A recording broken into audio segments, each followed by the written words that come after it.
Welcome back to another video. I thought we would do a comparison video to compare to one of the videos that I've done, well, over a year ago, on how much my horses cost me in a month. And everyone's struggling, isn't it? The cost of living crisis is not only your home life, your home bills and everything, it is the cost of everything. So I thought we'd go over how much I spent on the horses in October. Can't remember what month we done it before, but I will link that video up here for you to go and watch, and I'll stick it on the end of this video so you can watch this one first and go back and watch that one. But back then, I've written some notes so I could remember it all. Back then, the cost of my horses each month, including hay, straw, feed, rent, things like that, it was £673.57. I can't remember off the top of my head exactly everything that it covered, but it will be the basic care of looking after horses. So then a year on, how much does it cost us? October has been a very expensive month for us, and we have bought things that we wouldn't usually buy. So I have included them into the total cost to begin with, but then I've also got the total cost without the extras, so we can see like a more exact comparison basically. But my rent, I rent this yard, sole use yard, with the stables, with the grazing. We are in a very horsey area, and I am very grateful that we pay minimum rent here, but the owner wants nothing to do with the yard basically. If a fence breaks, he doesn't want a phone call. The maintenance is all down to us. If a gate post breaks, it's us. Roof starts leaking, us. Shed falls down like it did last winter, cost is all down to us. So he has no involvement in this yard at all. So our rent is extremely small at £200 a month. That hasn't changed, that is the same as last year. So this month we also bought feed. I cannot remember how much of each, but it'd be mix and chaff at £148.68. And then this month we had to get wormers. We got 3 of them because we've got the 6 horses, but 2 are foals. So the wormers we had this time were like the bigger ones that do up to like 750. So you can do like Willow, who's about, I think it was under 450. And then the foals in one, Donut, and then like Ebby, and then Gambler, and another foal. So 3 wormers cost us £64.86. I then needed to order some Boswellia for Willow. That's supposed to be a natural pain relief thing, so we're trying him on that. That was £19.89. That does last him just over a month, about 6 weeks I think, so that's all right. This month I also had a vet bill, and I will have a few vet bills over the next few months. You will see in, I think it's the next vlog you see, I will have some vet bills that roll on, because this one is for Gambler's injections and teeth. That was done like ages ago, but I've only just got the bill. So that is £174.84. Of course, vet bills are not every month, but when you've got horses, you have to be prepared for them, don't you? So then we also had the farrier, who is £190. I am lucky as he hasn't put his prices up too much. To be fair, that covers us for a full set of shoes for Willow, fronts on Gambler, and trims for Donut and Ebby. We haven't had the foals looked at by the farrier yet, but technically the foals are Jamie's, so they will come under his cost. I also had to pay the deposit to send Donut away for backing. So that cost me £200 deposit. The rest was to be payable when he left. And then we got plastic for the hay boxes. I've made hay boxes for out in the field this year to see if we can, well, we bought the wooden frame. We put plastic in it to see if we can have less mess, basically. Put the outside hay in this box instead of them dragging it on the floor. So we bought some hay for that, so we've stapled all that in to try and keep it from falling out. That was £27.24. Again, that's not a usual cost, but with horses you always get something to buy each month, don't you? Fence posts. We are re-fencing basically everywhere, but mainly the backfields. We haven't used them. We used them a bit. I don't think it was this summer, was it? Don't think so, actually. I think it was last year. But where we've had trees down, we needed to replace fencing. We bought 100 fence posts for £450. That, of course, is not a usual cost, but maintenance. A sole use yard is just constant maintenance, it seems. So that was fence posts. And then we also needed 2 big bales of straw, and we got 10 small bales of hay. So the small bales of hay are what I am using as field hay. Basically, it's easy just to get a couple of slices, put them in these hay boxes. They can eat them out in the field. So that was for a total of £150. £50 each for the straw bales. They've gone up a little bit, of course, like everything, but the price some people are paying for straw, that's not too bad, because these straw bales last me ages. They are huge, and we've now got like 6 horses. 10 small hay, £5 each.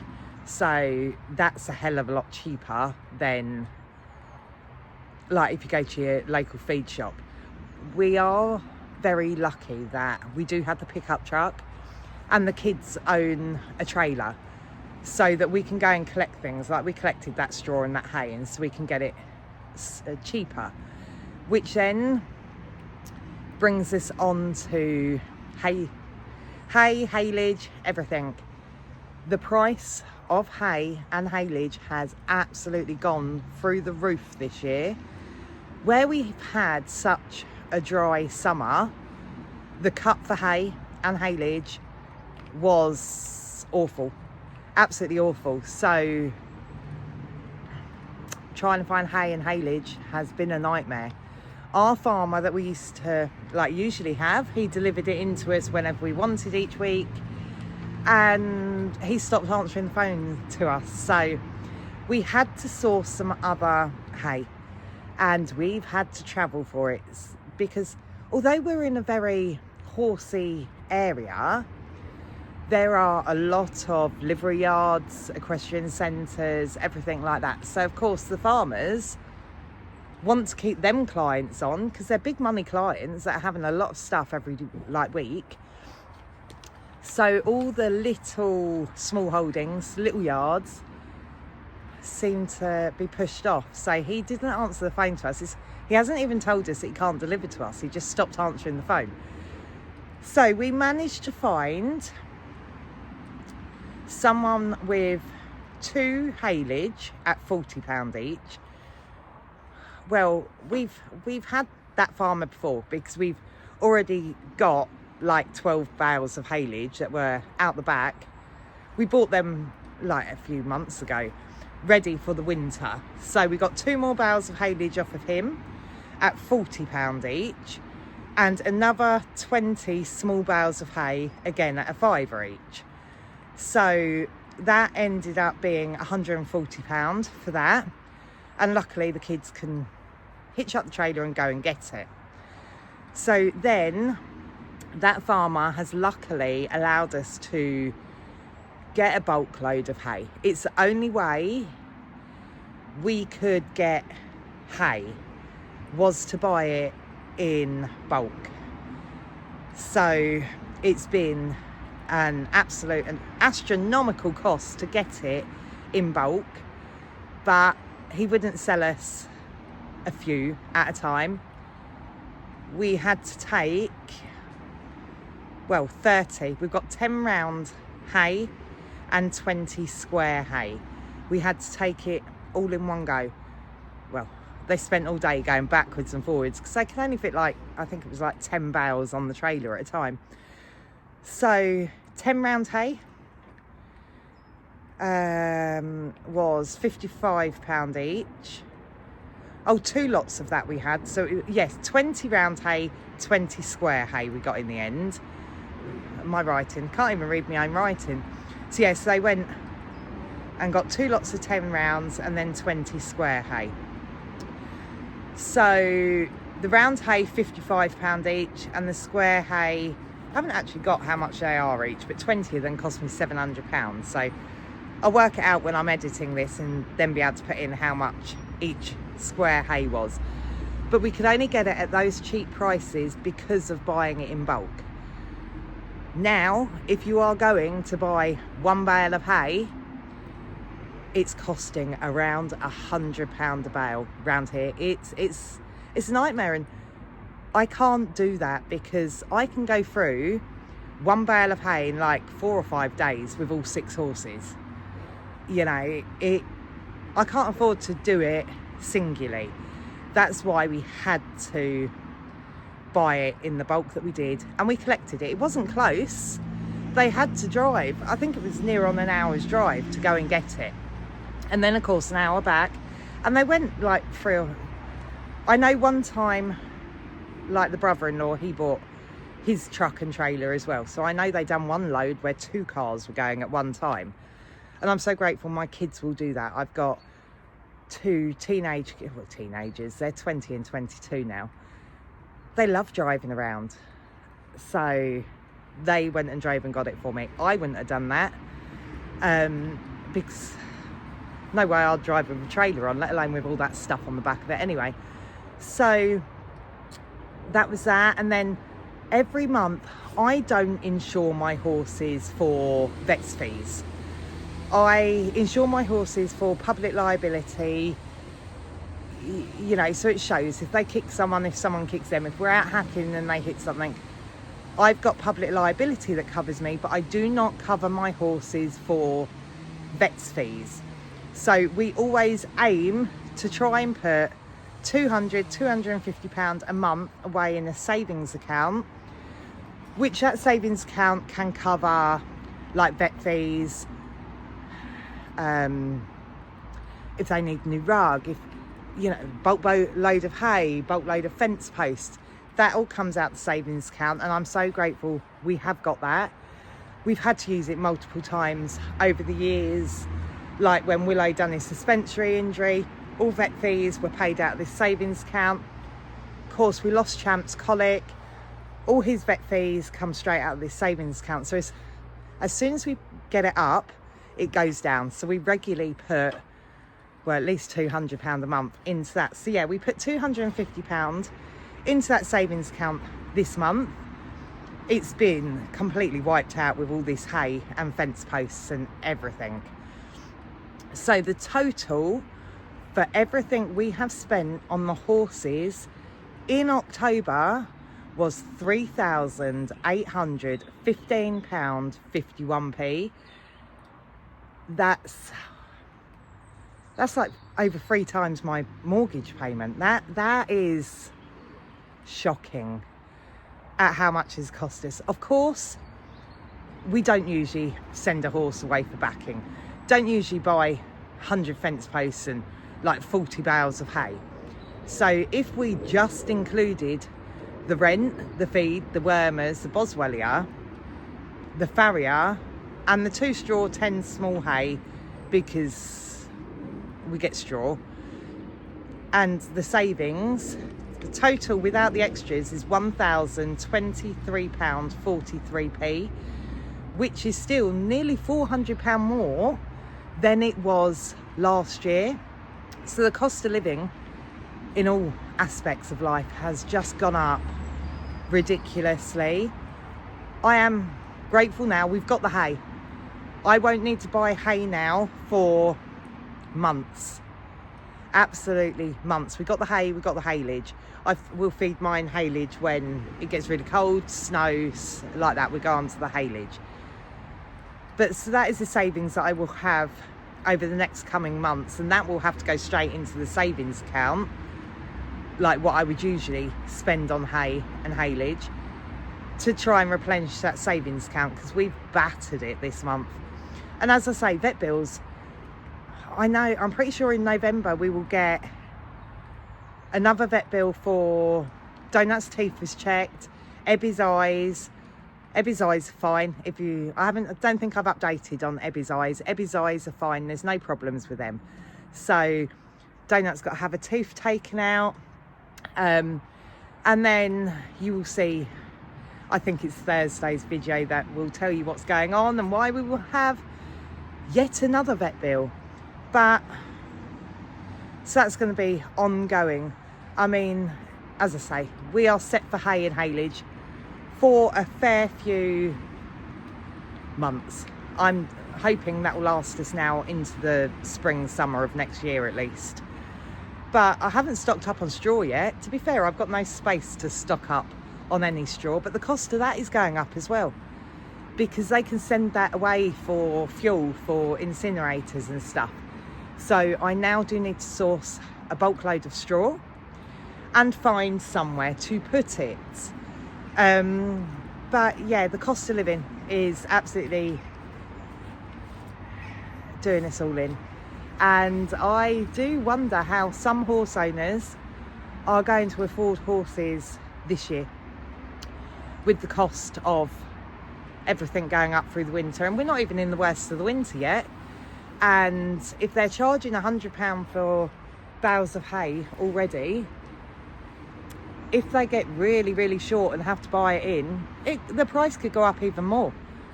So it's scary, and I do feel for the people that won't be able to afford to feed their horses through the winter. As I say, I got extremely lucky that we have the facilities to go and pick it up. Some people don't have that option and have to pay the price that the local farmers, if they can get hold of their local farmer, is charging. So yeah, I will link last year's video onto the end of here for you to go and watch and see. But I was shocked. I always budget my money. I know exactly every month where every penny of wages has gone. It's the only way I can track it, otherwise it just flies away and you never know what you've spent your money on. So I was tracking what I spent, and I was absolutely shocked at it, the total cost. But yeah, I might do this again in another year and see a comparison again on how much these horses cost us. We do have 6. Not many people have 6 horses. Technically the foals are Jamie's, so the cost of the foals falls down to him. I do have 4 horses, which is still a lot of horses. And most people do have 1 or 2. But yeah, I do have 4. So that puts the price up a hell of a lot. But even if you split that cost, the 3,800, between the 4 of them, that's still nearly £1,000 each horse within the month. And that's madness. It really is. To think, I've had horses since I was 16. We're talking over 20 odd years. And I know when you could buy a small bale of hay for £2, and a small bale of straw was 50p. And if you went and picked it up off the farmer's field when they cut it, you could get it even less, basically. I remember those times, and now it's shocking. You're looking at £10 for a small bale of hay, which doesn't even feed one horse really for 1 day, 2 days. So it's going to be an expensive time for us all. Are you, I don't know, mad enough to add up your monthly horses outgoings like I have, or do you like to not know how much they cost you? If you like what you see, don't forget to like and subscribe, and I will see you again soon in the next one. Bye.